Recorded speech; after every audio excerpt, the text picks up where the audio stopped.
Mga idol, for today's video, ito na yung rukula natin mga idol. Nalagyan natin ng koneksyon lahat. So ngayon mga idol, itesting natin. Gamit tayo ng test valve. Ito yun. Ito mga idol, naka-on na siya. Kaya ito na lang i-on din natin mga idol. Subukan natin, di ba ito garanti sabog? Tutok natin dito mga idol. Dito na lang lipat natin itong test valve para isahan na makita.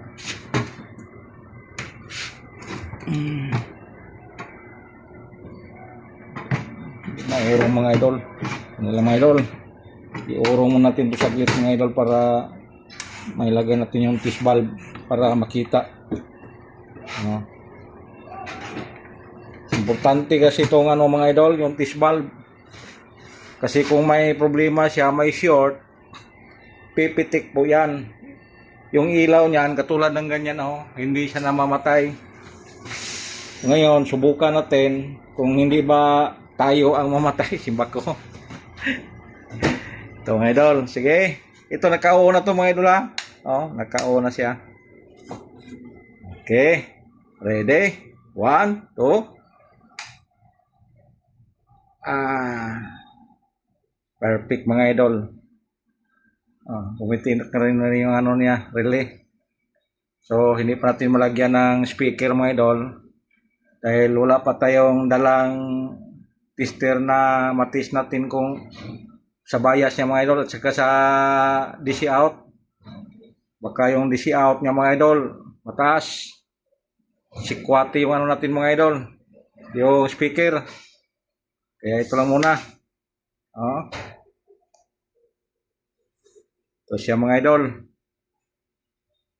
Nakita na niyo mga idol na sa sunod araw i-testing na natin to. Ngayon kinuha natin ng video ulit dahil may nagtanong ano na daw ang resulta sa ginawa natin. Ito na mga idol. Ito na siya. Ito siya mga idol. Hindi na siya nagmilaw. Ibig sabihin wala siyang grounded. Ang titesting na lang natin dito kung wala ba siyang DC out.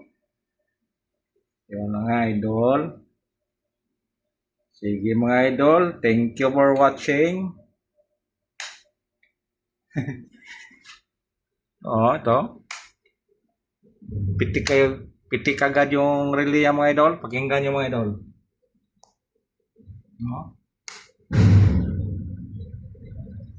Yan, pumitik agad.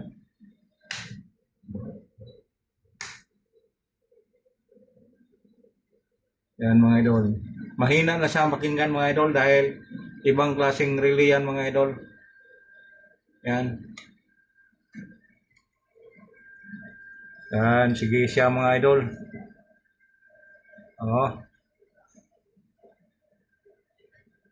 Sana yung mga mangbabas yan mga idol hindi naman nila lubos-lubusan. Dahil yung pagbablog natin mga idol, sana pa hanap buhay lang to. Kaya ito na mga idol. Ito na yung mga natin. Finished product.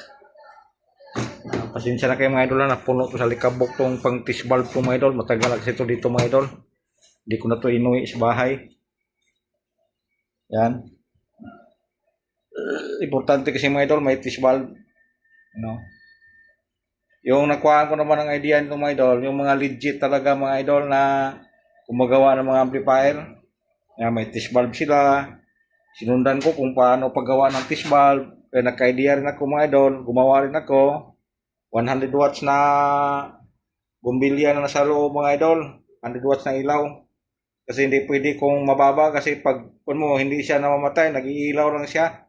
Kailangan mataas ang voltahe, ang watts. Ito mga idol. Sa sunod araw siguro mga idol, subukan natin to. Subukan natin kung garanti sabog ba to.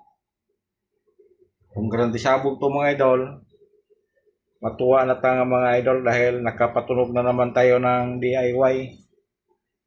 Sige mga idol, thank you for watching and please subscribe na lang sa YouTube channel natin mga idol. Maraming salamat.